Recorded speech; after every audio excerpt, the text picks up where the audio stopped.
देखिए, आज के डेट में इंडिया की अगर हम बात करें तो यहाँ पर बहुत सारे इन्वेस्टमेंट ऑप्शन मिल जाते हैं। जैसे कुछ पॉपुलर इन्वेस्टमेंट ऑप्शन की बात करूँ तो स्टॉक मार्केट हो गया, म्यूचुअल फंड हो गया, रियल इस्टेट हो गया, उसके बाद गोल्ड इन्वेस्टमेंट हो गया, क्रिप्टो करेंसी भी कह सकते हैं क्योंकि फ़िलहाल कुछ एंगल से इंडिया के अंदर वो अलाउड है, तो क्रिप्टो करेंसी भी कहा जा सकता है। इसके अलावा एफडीआरडी और इसके अलावा ऑफ कोर्स और भी बहुत सारे ऑप्शंस हैं जहाँ पे आप अपने पैसे को इन्वेस्टमेंट करके अच्छा खासा रिटर्न गेन कर सकते हैं। देखिए, अलग बात है कि जगह जगह के हिसाब से रिस्क और रिटर्न में ज़मीन और आसमान के फ़र्क होते रहते हैं और वो होना ही है क्योंकि एक सिस्टम जो है वो तो होना ही चाहिए कि जहाँ पर आप जितना रिस्क कवर करेंगे वहाँ पर आपको रिटर्न उतना अच्छा देखने को मिल जाएगा। इन्हीं इन्वेस्टमेंट ऑप्शन में से एक बिल्कुल सेफ ऑप्शन है बॉन्ड्स।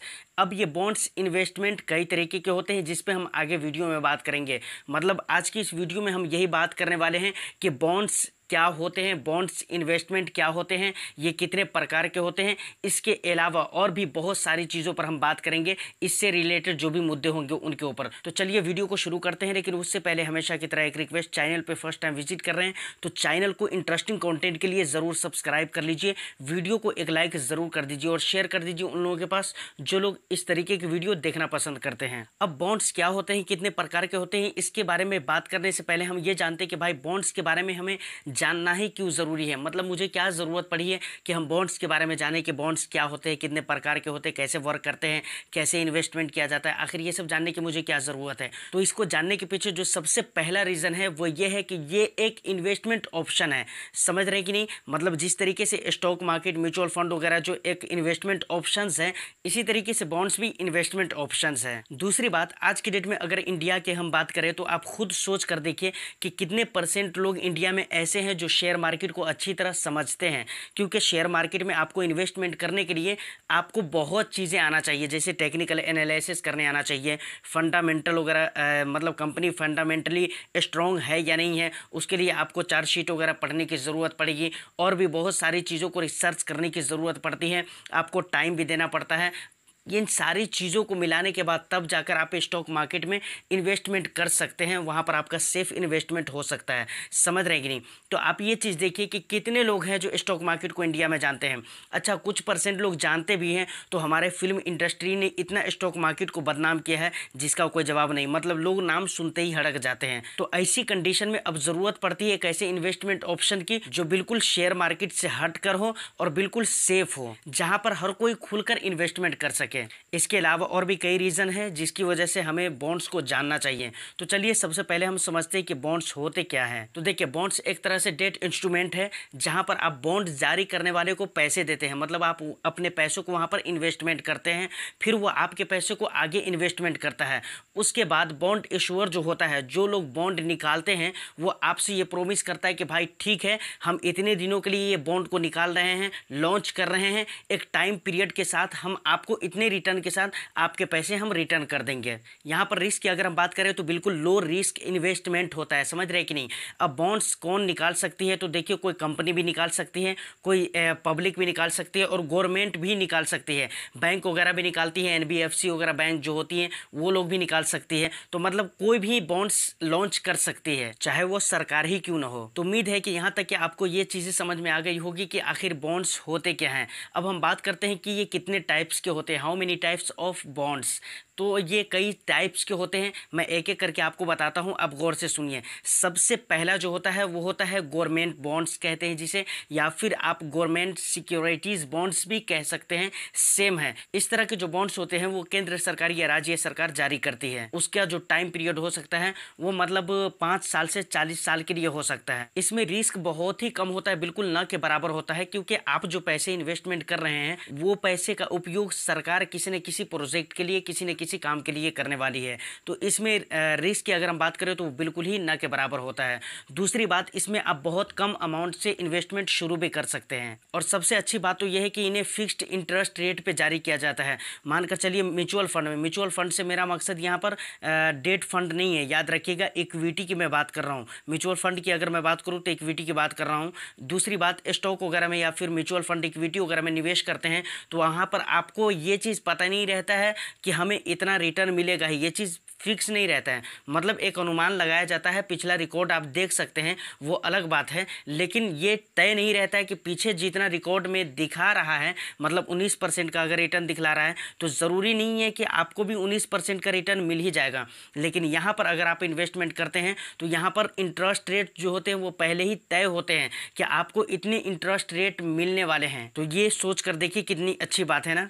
इसमें treasury bill, cash management bill, dated government securities, fixed rate bond, floating rate bond, zero coupon bond, capital index bond, inflation index bond, call और पुट ऑप्शन वाले bond, special security, strips यानी separate trading of registered interest and principle of securities, sovereign gold bonds, government of India saving bonds और state development loans SDLs आते हैं। देखिए bond के पहले type के बारे में यानी गवर्नमेंट बॉन्ड के बारे में हमने बात कर लिया है। अब बॉन्ड का जो दूसरा टाइप है वो है कॉर्पोरेट बॉन्ड। ये बॉन्ड किसी भी कंपनी की तरफ से एक फिक्स्ड पीरियड के लिए जारी किया जाता है, समझ रहे कि नहीं। बट इसमें एक बात और भी ख्याल रखना होता है कि आप लॉन्ग टर्म के लिए इन्वेस्टमेंट करें या शॉर्ट टर्म के लिए इन्वेस्टमेंट करें, इंटरेस्ट रेट जो सेम होगा।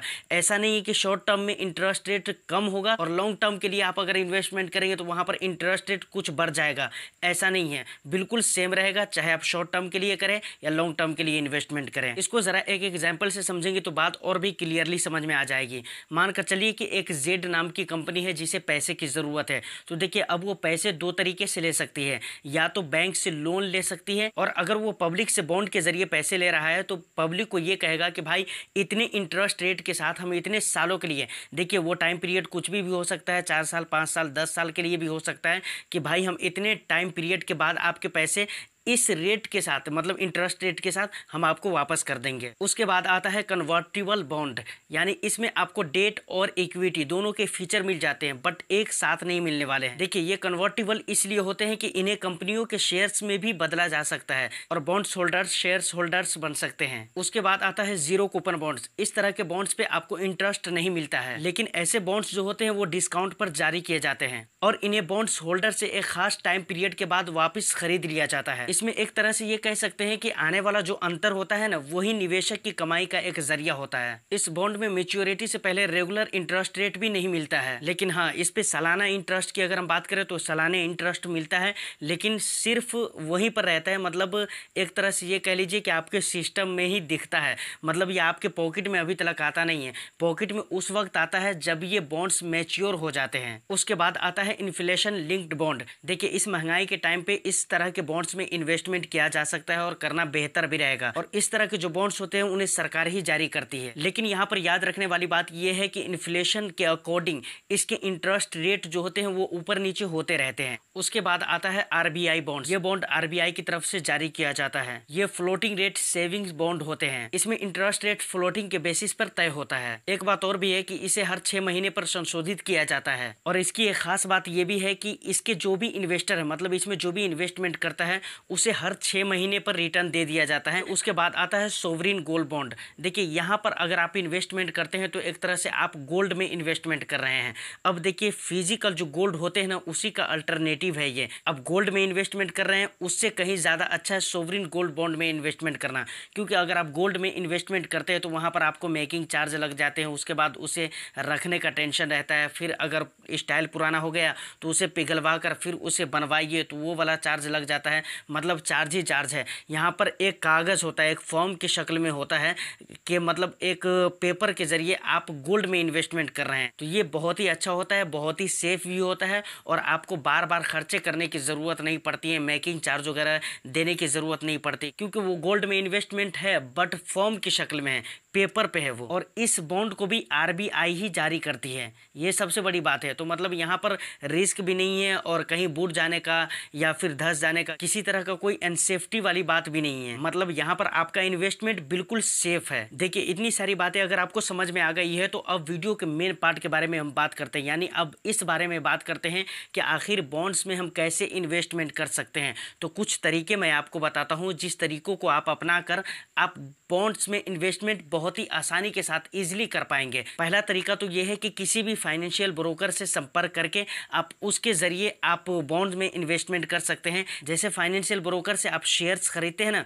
उसी तरीके से आप बॉन्ड्स में भी इन्वेस्टमेंट कर सकते हैं। दूसरा तरीका यह है कि म्यूचुअल फंड या ईटीएफ के जरिए भी आप बॉन्ड्स खरीद सकते हैं। मतलब म्यूचुअल फंड में अपने पैसों को ऐसे फंड्स में इन्वेस्टमेंट करना है जो डेट फंड हो, मतलब प्योर अपने पैसे को डेट इंस्ट्रूमेंट में डालता हो। ऐसे फंड्स में आपको पैसे लगाने हैं म्यूचुअल फंड में, तो समझिए एक तरह से आपका इन्वेस्टमेंट वहां पर बॉन्ड्स में हो जाता है। उसके बाद एक और भी तरीका है कि आप एनएससी मतलब नेशनल स्टॉक एक्सचेंज के वेबसाइट से, उसके ऑफिशियल वेबसाइट से या फिर उसका ऑफिशियल जो ऐप है वहां से आप बॉन्ड्स खरीद सकते हैं। वहां से भी आप बॉन्ड्स में इन्वेस्टमेंट कर सकते हैं। लास्ट में एक बात और भी बताना चाहूंगा कि कहीं भी बॉन्ड्स में अगर आप इन्वेस्टमेंट करते हैं, वहां से जो आपको इंटरेस्ट मिलता है उसे आप कूपन भी कह सकते हैं और कूपन भी कहा जाता है। तो फाइनली वीडियो में अगर आप यहां तक पहुंच चुके हैं तो इसका मतलब है आपको पता हो गया होगा कि बॉन्ड्स किसे कहते हैं, वो कितने प्रकार के होते हैं और उसमें इन्वेस्टमेंट कैसे किए जा सकते हैं। तो उम्मीद करता हूं कि वीडियो आपको अच्छी लगी हो। वीडियो अगर अच्छी लगी है तो वीडियो को लाइक और शेयर कर दीजिए उन लोगों के पास जो लोग इस तरीके की वीडियो देखना पसंद करते हैं, और इंटरेस्टिंग कंटेंट के लिए चैनल को सब्सक्राइब जरूर कर लीजिए। मैं मिलता हूं किसी नेक्स्ट वीडियो में, जब तक के लिए all the best. Thank you for watching.